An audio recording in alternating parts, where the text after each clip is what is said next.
Nasce la Carta di Lampedusa. Si tratta di un documento che sancisce tutti i diritti dei migranti su iniziativa dell'associazione Melting Pot, che racchiude numerosi altri movimenti impegnati nel settore tra Europa ed Africa.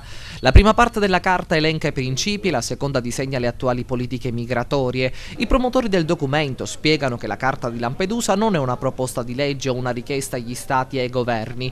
Da molti anni le politiche di governo e di controllo dei movimenti delle persone, elemento funzionale alle politiche economiche contemporanee, promuovono, si legge in un documento, la disuguaglianza e lo sfruttamento, fenomeni che si sono acuiti nella crisi economica. È indispensabile una radicale trasformazione dei rapporti sociali, economici, politici, culturali e giuridici, a partire dalla costruzione di un'alternativa fondata sulla libertà e sulle possibilità di vita di tutti e di tutte, senza preclusione di nazionalità, cittadinanza e luogo di nascita.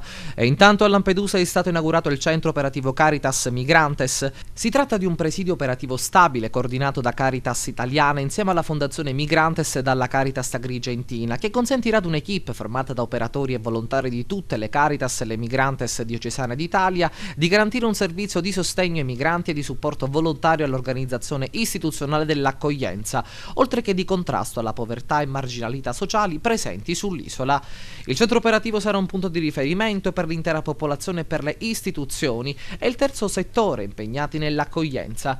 All'inaugurazione hanno partecipato il direttore di Caritas Italiana Don Francesco Soddu, Oliviero Forti, responsabile dell'ufficio immigrazione di Caritas Italiana, Valerio Landri, direttore della Caritas diocesana Agrigentina, Don Mimmo Zambito, parroco di Lampedusa, ed il sindaco dell'arcipelago delle Pelagie, Giusy Nicolini. Perché Lampedusa vuole continuare a raccontare una storia bella, una storia di vita, una storia di salvezza, e non vuole più ricevere morti e non vuole più restare da sola a vivere un peso